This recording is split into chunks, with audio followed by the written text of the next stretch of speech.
how is lateral thinking different from abductive logical reasoning? This time, it was young Suresh again who had a question. He said, Captain, I read a book on lateral thinking by Edward de Bono, and I see a lot of similarity between lateral thinking and abductive logic. I replied, you are kind of right and wrong on that, Suresh.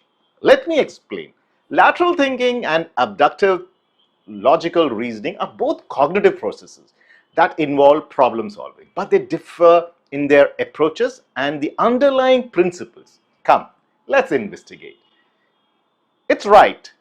Lateral thinking was coined by Edward de Bono, and it involves approaching problems indirectly and creatively. It is defined as a problem-solving method that approaches situations from unconventional perspectives or angles. I'm reminded of my CEO in the Indian Air Force, Wing Commander Thomas Verghese. During his brainstorming session, he used to take a page and point it to us saying, you see a line, whereas I see a page. It was his way of telling us to change our perspective by changing our angle of view. Thus, lateral thinking focuses on shifting perspective by breaking the patterns and generating novel ideas to solve a problem. So the key features are, thus lateral thinking focuses on breaking away from the established thought patterns and exploring new ideas using creativity and intuition. Now compare it with abductive logical reasoning. We know from the last episode it was coined by Charles Sanders Peirce and is a form of logical inference that involves forming the best possible solution or best guess from observed evidences or phenomena. It is defined as a logical inference that involves making the best guess based on the available observations. It seeks to find the most likely hypothesis that fits the observed facts and then making educated guesses on the hypothesis based on the incomplete information.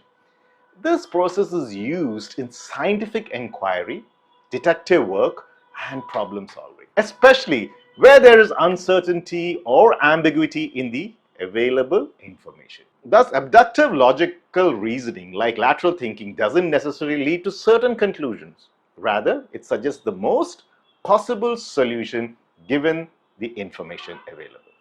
The fact is, unknowingly, we use most of these steps in our everyday problem solving. Thus, the key feature of abductive logical reasoning is using the limited or incomplete information to provide the best possible logical guess. So to sum it up, Suresh, the difference lies in number one, that is the approach.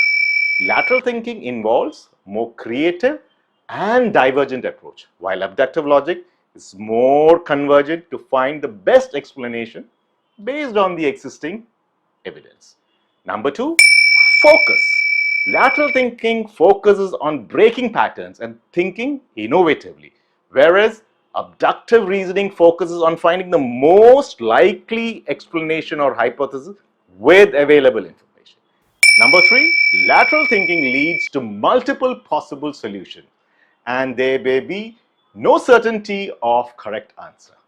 Abductive reasoning too aims to find the most plausible explanation, but doesn't guarantee absolute certainty. Hence, while lateral thinking focuses on creativity and unconventional approach, abductive logical reasoning is more about forming a logical guess. Right? So both approaches have their place in problem solving and can complement each other. Check out my previous video to know more about abductive logic. Success Captain, Group Captain Ranjit Isaac, signing off. Jai Hind.